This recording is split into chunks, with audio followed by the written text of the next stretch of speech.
members of judiciary, esteemed dignitaries, police and other government officials, civil rights experts, representatives of civil society and development partners, especially Ms. Charu Sinha, Chief of Women's Safety of Telangana Police, and Ms. Anita, Secretary for Women and Child Welfare Department, and all boys and girls, good morning. It is a privilege to be part of national platform that brings together key stakeholders committed to child protection and justice delivery under POCSO Act, Juvenile Justice Care and Protection of Children Act.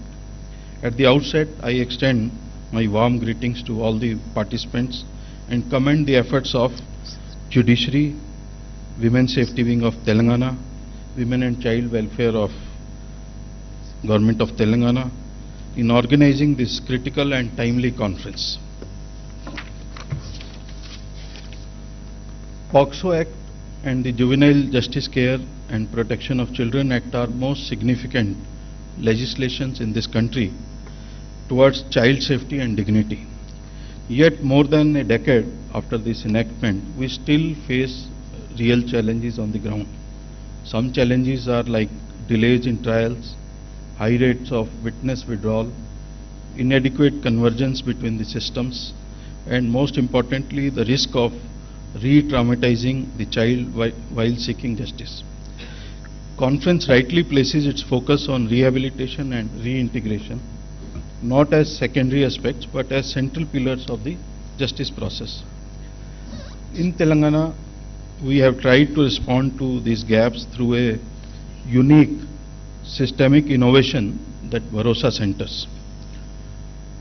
It was established in Telangana and now it is scaled to 29 operational centers as one-stop crisis response and integrated support system for survivors of rape and child sex abuse. It brings together police, legal, medical and psychological services under one roof, away from police stations and hospitals as is evidently required by the POCSO Act. Every center has a dedicated child-friendly counseling room with age-appropriate material toys, visual tools and calm spaces to reduce fear and anxiety among the victims. Child psychologists and counselors trained in child-specific communication methods as well as medical and paramedical support persons provide key roles during this BNSS statement, medical examinations and helping investigating officers elicit trauma-informed disclosures. Dedicated support persons and legal support staff ensure that child and family are not left to navigate the justice system alone. An enabling ecosystem for POCSO should not be an isolated initiative. It is just enabler for the justice. We now operate one of the country's most advanced child-friendly courtrooms, facilitated through Hyderabad Bharosa Center, where children can depose without entering into so-called intimidating courtrooms environment, does not have to confront the accused, and feel free as well as confident. This is being scaled across all the districts in the state of Telangana. Convergence between Bharosa and juvenile justice system, including CWCs, DCPWs, JJBs and the courts, should grow further to become a comprehensive model for inter-agency collaboration. We have built strong referral system, fast-tracked it, medico-legal processes and ensured timely access to victim compensation as well as established an emergency victim assistance fraud. Despite its progressive framework, the juvenile justice system continues to face some challenges. The convergence between juvenile justice boards, CWCs, police and support services often lacks consistency and structure. Delays in rehabilitation planning, weak legal aid and inconsistent application of child-friendly procedures contribute to gaps in justice delivery process. Additionally, limited access to psychological counseling and slow victim compensation processes hinder full reintegration of child into the society. Observation and children home often are regarded as operating under suboptimal conditions: poor hygiene, lack of medical personnel, inadequate security, and limited educational or vocational support. Many homes lack trained staff and structured rehabilitation pathways, leading to emotional disengagement and increased risk of absconding. Weak admission documentation and monitoring systems further compromise child safety and traceability. To strengthen synergy between POCSO framework and juvenile justice system, joint operating procedures and streamlined referral mechanisms must be institutionalized. Cross-departmental trainings involving CWCs, JJBs, police and child welfare staff are essential. Dedicated rehabilitation tracking should ensure continuity of care, rescue to long-term integration. Infrastructure and HR upgradation in CWCs and JJBs, along with monitoring indicators for timeless and child sensitivity, are critical. Confidential data sharing and prioritizing children's voices and trauma recovery reaffirm that justice includes hearing and dignity, not the conviction.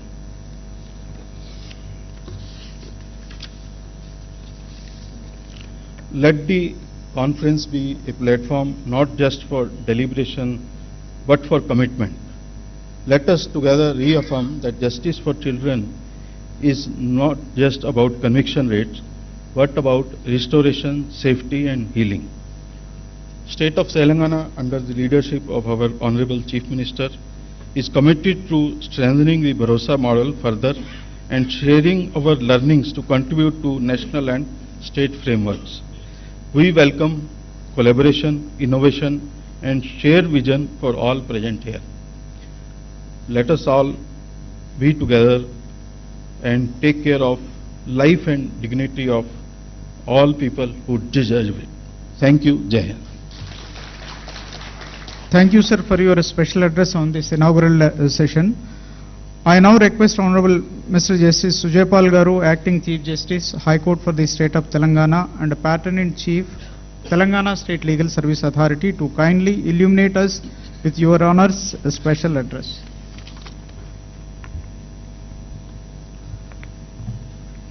Honorable Shri Justice Suryakanji, Judge, Supreme Court of India, and Executive Chairman, National Legal Services Authority, New Delhi, Honorable Chief Minister Shri A. Revanth Reddy, my esteemed colleagues present in the auditorium, the Learned Advocate General, Learned Additional Advocate General, the Shri Jitender, IPS, Director General of Police, Telangana State, Miss Santhya McFrey, representative of UNICEF, Ms. Charu Sinha, IPS, Srimati Anita Ramchandran, IAS, Secretary, Women Development and Child Welfare Department, Shri Panchakshri, Member Secretary, the resource persons, the stakeholders from different departments.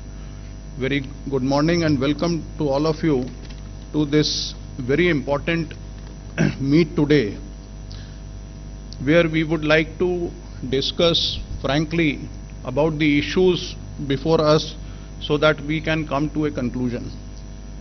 But before coming to that, I would like your attention on the very, very relevant data which will show us the picture regarding POCSO matters.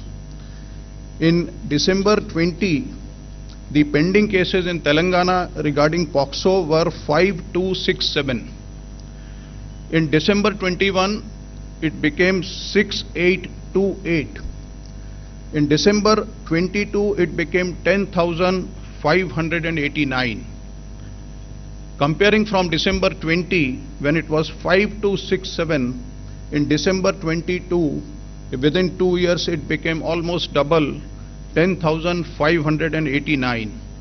In January 23, it was 10,605, and at present data is available up to October 24, where the figure was 8308. This alarming increase is only one aspect of which causes worry. The another aspect and the another data which is more alarming, which is more dangerous, is that 98% accused are either family members, relatives, friends or neighbors.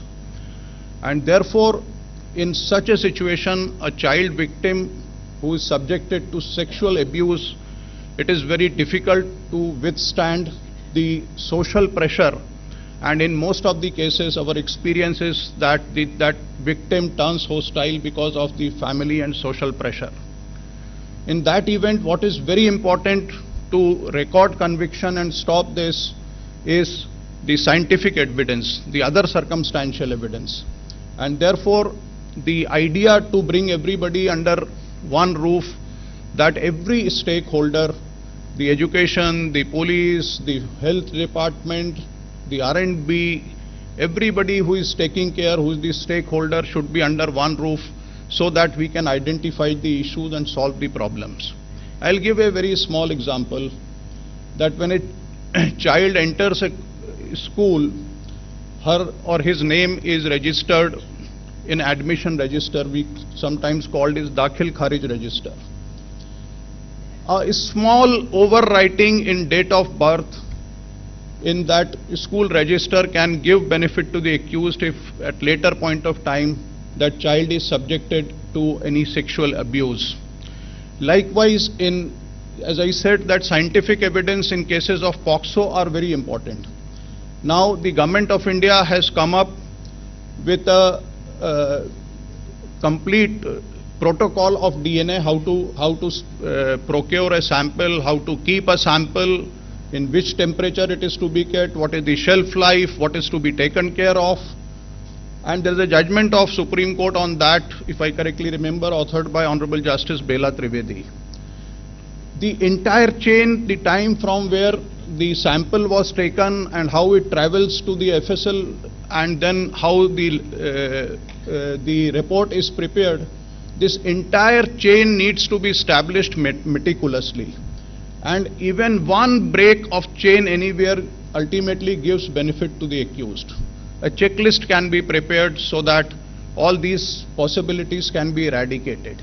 These are very sensitive issues, because ultimately victim is a person about which the organizers have rightly given the name, that it is a conference for giving voice for the voiceless. So what my understanding is that in all these technical sessions where the experts and resource persons will address you, please feel free to tell you about your problems in your department which you are facing, and please interact with the resource persons, please interact with the other departments. I'll give a small example of a similar conference in my parent state. A young lady constable stood up in a session and she said that when we take the victim, the child with their parents after the sexual abuse to the hospital, we are required to wait for 5 hours, sometimes for 6 hours, because the doctor is busy elsewhere. And it is such a traumatic thing for that small child and their family members that sometimes the family members withdraw their consent for the medical checkup. We discussed it in the conference, and the head of the medical department stood up and he said that from Monday itself we will prepare a roster where in every hospital a dedicated doctor will be there, whose first responsibility will be to take care of and attend that child. So these are small things, but this makes a difference how we treat the child, how we give her an atmosphere, and how sensitive we are. And therefore I'll request all of you that when a file comes before you as a judge, or file comes before you in a FIR before a police station or a file comes as a doctor before you, please remember that the word file and life has same letters, L-I-F-E and F-I-L-E. And every file has a life within it. And therefore this session was rightly called as Voice for Voiceless. I'll end with the request that everybody should deal this matter, these aspects with utmost sensitivity. A poet said, अपना गम लेकर कहीं और न जाया जाए, अपना गम लेकर कहीं और न जाया जाए, घर में बिखरी हुई चीजों को सजाया जाए, घर से मस्जिद है बहुत दूर चलो यूं कर लें, घर से मस्जिद है बहुत दूर चलो यूं कर लें, किसी रोते हुए बच्चे को हंसाया जाए. Take your sorrow somewhere and don't let it be seen. Let's arrange these scattered things in the house. The place of worship is far from home. Let's take a walk. Let's make a crying child laugh. Thank you very much. Thank you, my lord, for the inspiring and thought-provoking special address on this occasion. May I now request Honorable Sri A. Revanth Reddy Garu, the Chief Minister of Telangana State, to deliver special address. Sir, please.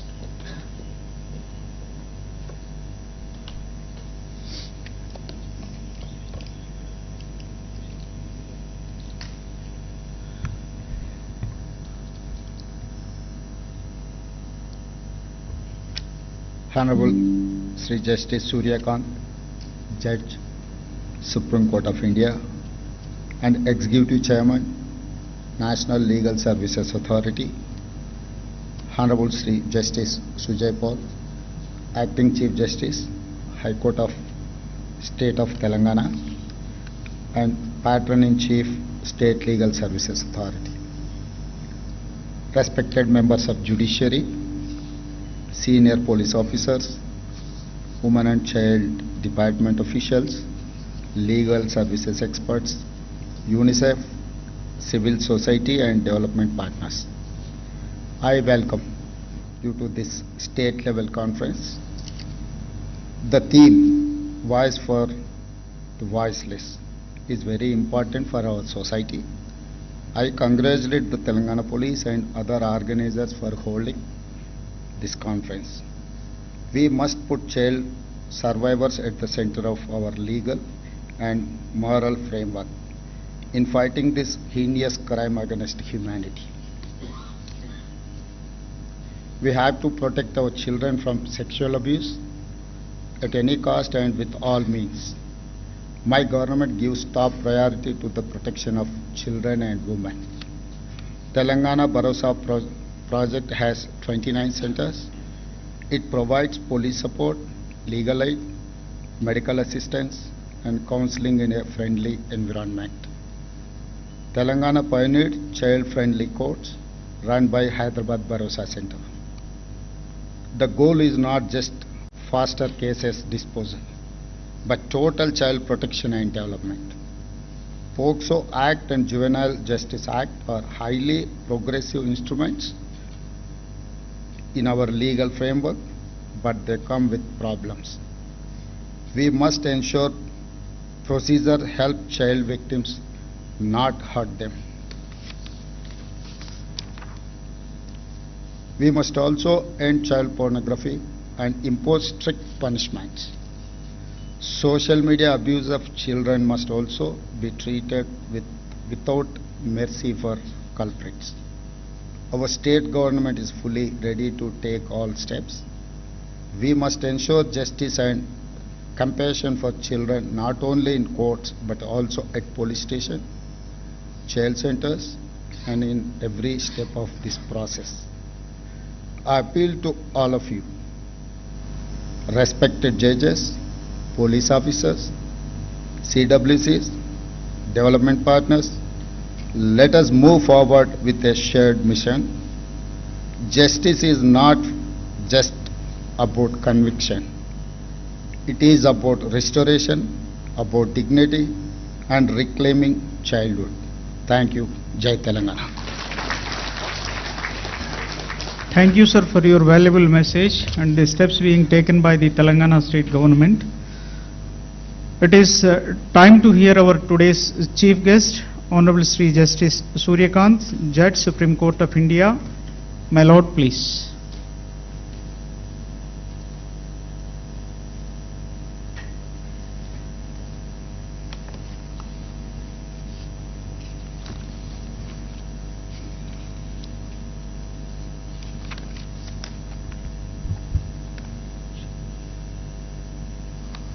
Shri Revanth Reddy, Honorable Chief Minister, State of Telangana, Justice Sujay Paul, Honorable Chief Justice in Action, High Court of State of Telangana, and Patron-in-Chief of the Telangana State Legal Service Authority, Justice Shyam Koshi, Executive Chairman of the State Legal Service Authority, Telangana, my distinguished sister and brother judges of the Telangana High Court, Dr. Jitendra, IPS, Director General of Police State of Telangana,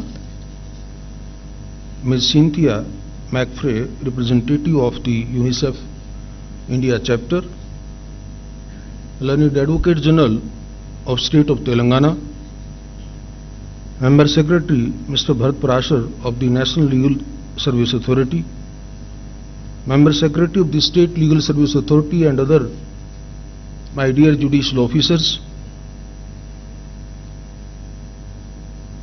very senior officers of the police department,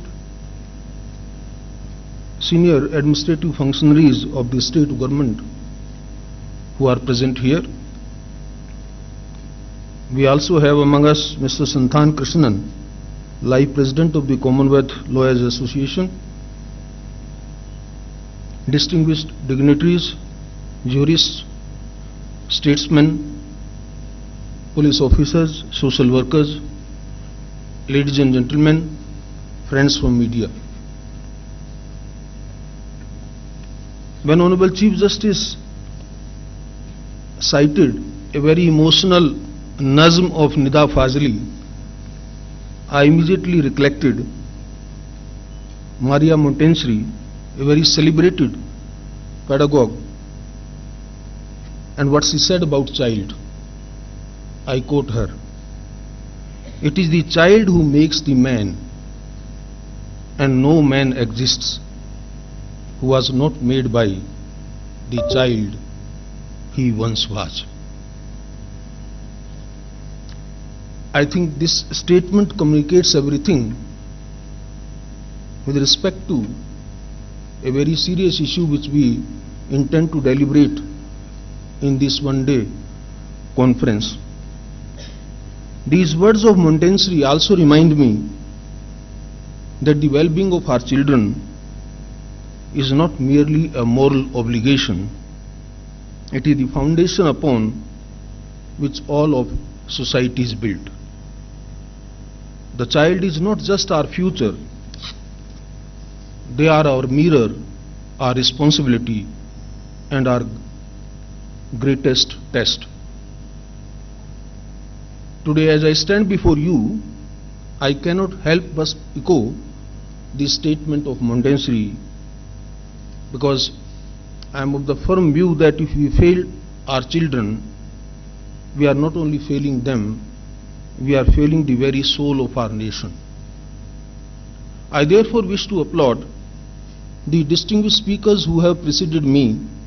Their remarks have incisively addressed many of the urgent and layered challenges in the realm of child protection. I find myself in strong agreement with the issues that Cynthia has raised, or Honorable Chief Justice and Honorable Chief Minister have raised. I see it as both a duty and a privilege to build upon those reflections by offering a perspective grounded in constitutional values, judicial insight, and our shared moral responsibility to the children of this great nation. At the outset, I would like to express my sincere appreciation for the untiring efforts of the Women's Safety Wing of the Telangana State Police and the Telangana State Legal Service Authority in organizing this event with exceptional commitment and vigor. I also commend the United Nations Children's Fund, Madam Cynthia representing, whose pioneering work in uplifting child across the globe is undoubtedly unparalleled. This conference, I believe, is a concerted attempt to confront the silent suffering of the most vulnerable among us, our children. Even today they remain most susceptible to neglect, abuse and exploitation. And in a country like ours, where their numbers are staggering, the stakes are even higher. I rely upon the UNICEF 2024 report, according to which 24% of the India's population is under the age of 14. 1 in 3 Indians is below the age of 18. This amounts to over 345 million children, more than the total population of many continents. These figures, while astonishing, are not merely statistical marvels, they are a moral reckoning. For a nation so young, our greatest asset could also too easily become our gravest liability if we fail to protect, nurture and invest in our children. Potential does not convert to progress on its own. It requires systems, safety and sustained care. Each child we fail is not just a personal tragedy, but a lost thread in the fabric of our nation's future. This demographic reality places upon us an extraordinary responsibility, one that cannot be met with token gestures or fragmented responses. Every act of abuse, every moment of neglect must be seen not as an aberration, but as a collective failure. If we neglect our children, we forfeit the very future we hope to build. We must consequently confront what we are often too afraid to name, the child sex abuse. Make no mistake, this crime does not occur only in dark alleyways or distant corners. As Honorable Chief Justice rightly pointed out, it happens within homes, schools, neighborhoods and institutions. Places we instinctively consider safe, it is a violation that hides in plain sight. And it is not only a criminal act, it's a betrayal of trust, of childhood and of the constitutional promise to protect our most vulnerable. It makes a grave failure of our collective guardianship, and if I can say, it's also a failure of the state's parents' patriarchal responsibility. What makes this abuse especially heinous is that its harm runs far deeper than physical injury. Its wounds are often invisible but lifelong. Fractured self-worth, chronic anxiety, depression, PTSD, and tragically, you must have seen sometimes even suicide also. But the long-term damage goes even further. Research increasingly shows that children who suffer such trauma are more likely to become withdrawn, economically marginalized, or emotionally unstable adults. Worse still, there is the risk that some may perpetuate the very cycles of abuse that once endured. These are the outcomes no enlightened society can afford to ignore, and therefore we need to be over-conscious about it. The law is enacted, of course. We have the 2012 Act, which is a very robust legislation. It brought a long overdue legal overhaul, which is gender neutral, comprehensive and child sensitive. It recognized perhaps for the first time that the justice system must be adapted to the child, not the other way around. But a law is not only as strong as its implementation.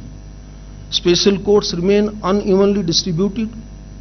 Police forces are often undertrained in trauma-informed investigation, Schools rarely speak about consent, autonomy or safety, and even in judiciary too, we are insufficiently sensitized to the unique vulnerabilities of the child victims.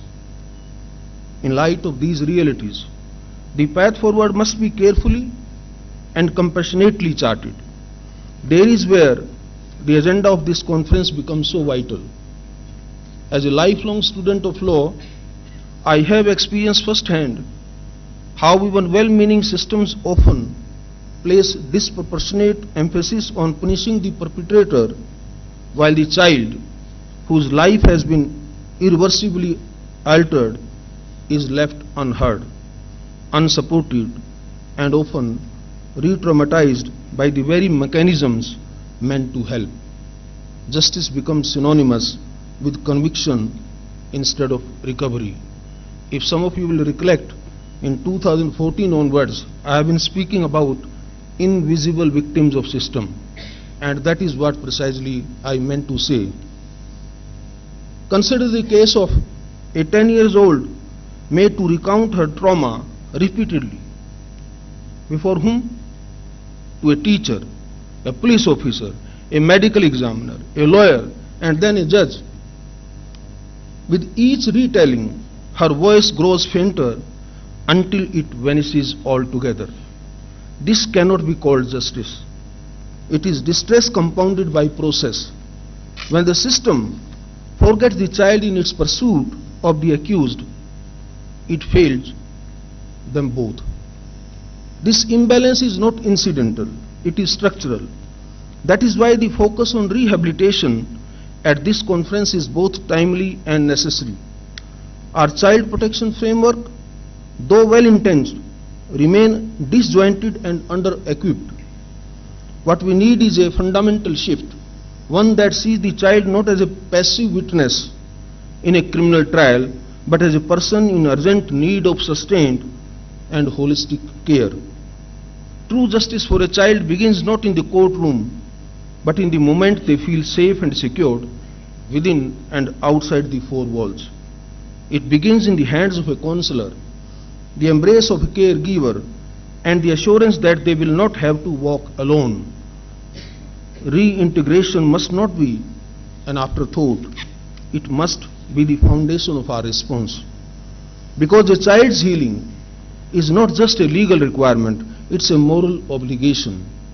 And in this context, and knowing the Indian, our societal background, it is a constitutional commitment also. As we look to the path ahead, one truth becomes abundantly clear.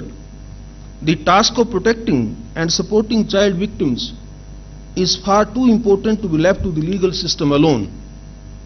Not only is it a responsibility of the judiciary, police or social workers, it is in fact a collective national duty. Every institution, every stakeholder, and indeed every citizen has a role to play in creating an ecosystem where children are safe, heard and helped. We must move away from reactive justice to a more proactive, compassionate model where rehabilitation is not a footnote but the foundation. In this regard, I would be remiss not to acknowledge and commend the pioneers' efforts initiated in the state of Telangana and particularly in the city of Hyderabad. As the Director General of Police explained, the Bharosa centers here have really emerged as a model of what integrated, victim-centric support should look like.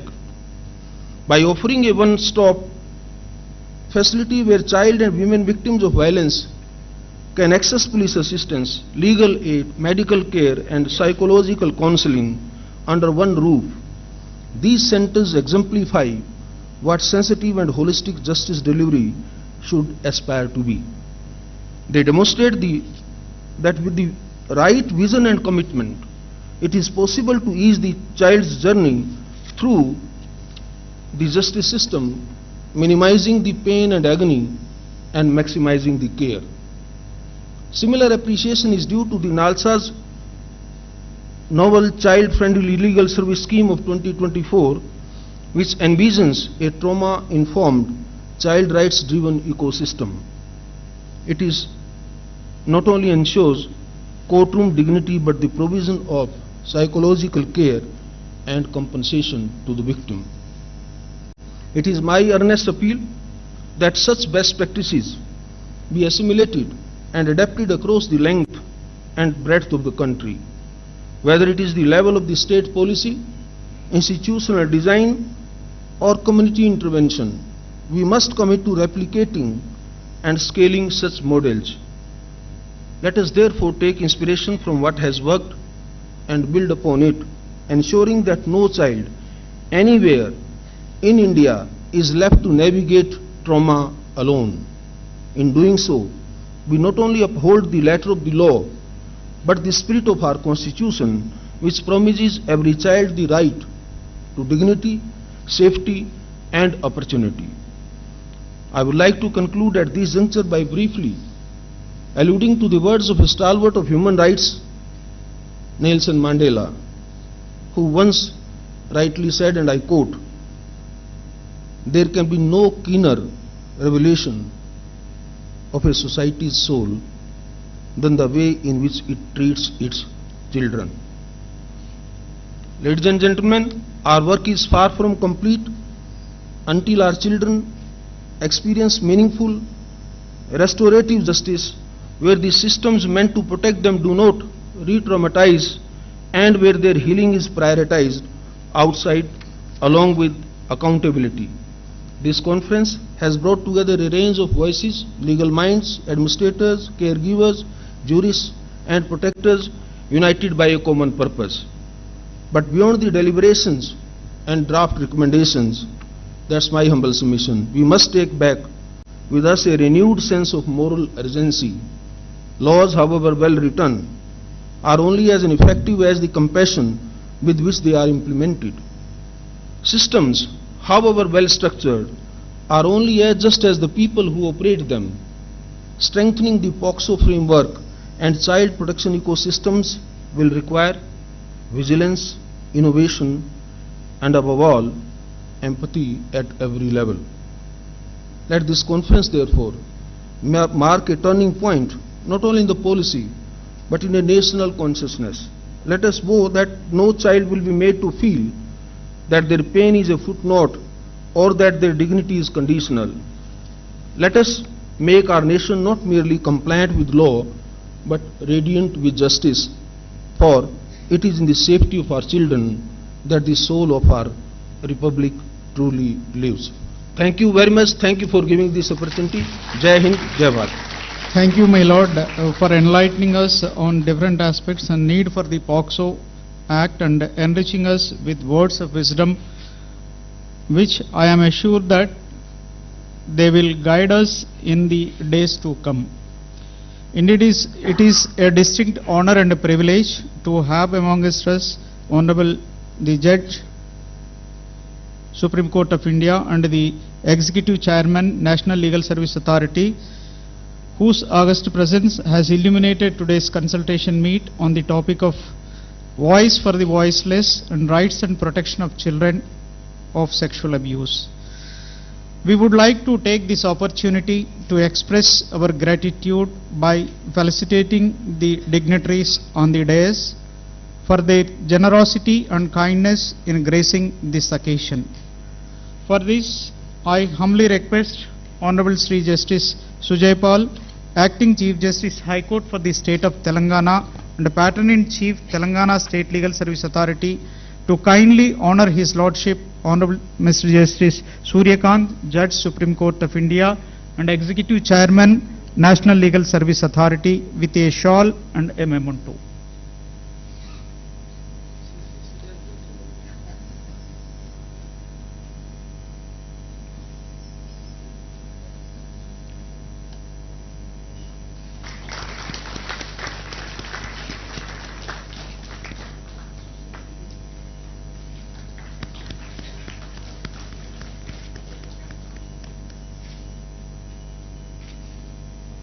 Thank you, my Lord, for accepting the felicitation.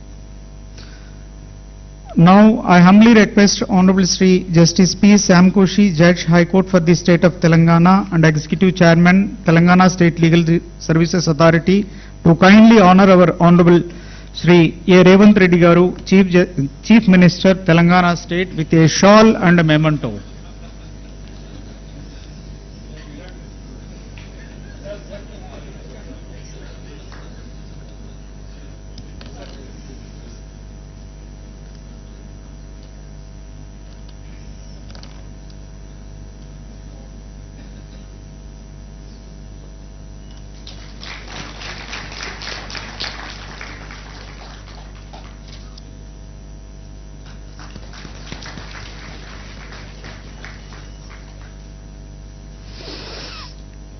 May I now humbly request Honorable Srimati Justice Maushmi Bhattacharya Madam, Judge, High Court for the State of Telangana, to kindly honor our Honorable Sri Justice Sujaypal Garu, Acting Chief Justice, High Court for the State of Telangana, with a shawl and memento.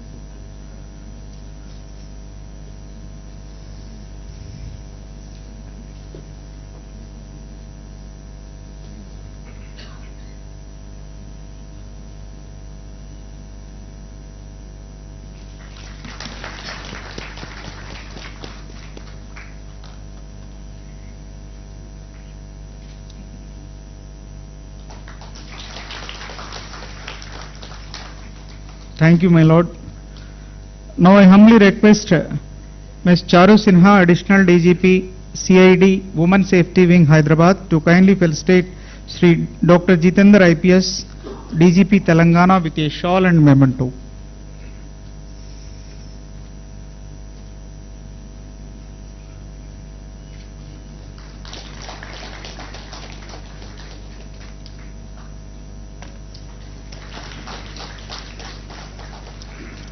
Now I humbly request Sri Dr. Zelalam B. Tafassi to kindly honor Madam Cynthia McCaffrey, representative of UNICEF India, with a shawl and memento.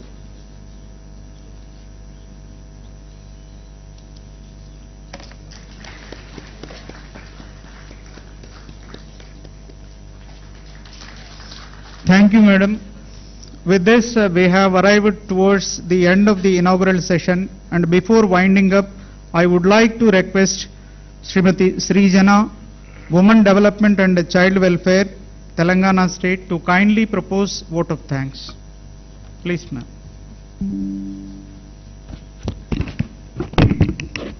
Namaskar to every dignitary, guest and participant gathered here. Today, we stand united by a cause that transcends profession, politics and power, protecting the innocence of our children and giving them a safe childhood. On behalf of the Telangana State Legal Services Authority, Women Safety Wing, Department of Women Child Development and UNICEF, I express our deepest gratitude to Honorable Justice Suryakant Garu, whose presence reaffirms that the highest court of our land remains a steadfast guardian of child rights. We are inspired by the commitment of Honorable Chief Minister Revanth Reddy Garu and the Honorable Acting Chief Justice of Telangana, Sri Sujaypal Garu. Their leadership sends a strong message that justice for our children is not optional. It is urgent and non-negotiable. To DGP Dr. Jitendra sir and Ms. Cynthia McCaffrey, we are grateful for your voice and your action. Your work reminds us that systems are strengthened when hearts lead the way. To the judges, officials and partners, activists, thank you. You are the architects of change and the silent warriors who protect those who cannot speak. As we step into the technical sessions, may our collective voices echo louder than the silence, and our shared action be the bridge between the law and justice. Thank you. Jai Hind. Thank you, ma'am. Now I seek the permission of the Honorable Chair to declare the inaugural session is closed. Thank you, my lords. The inaugural session is declared closed. I now request all the dignitaries present on and off the dais, all esteemed guests, participants and everyone present in the auditorium and who are witnessing this inaugural session virtually, to kindly rise for national anthem. जनगण मन अधिनायक जय हे भारत भाग्य विधाता पंजाब सिंध गुजरात मराठा द्राविड उत्कल बंगा विंध्य हिमाचल यमुना गंगा उच्चल जलधि तरंगा तव शुभ नामे जागे तव शुभ आशीष मांगे गाहे तव जय गाथा जनगण मंगलदायक जय हे भारत भाग्य विधाता जय हे जय हे जय हे जय जय जय जय हे. Thank you, my lords. Lunch is arranged for the participants at Tungabhadra Trupti Hall and for the VIPs adjacent to this auditorium. I request all the participants to join.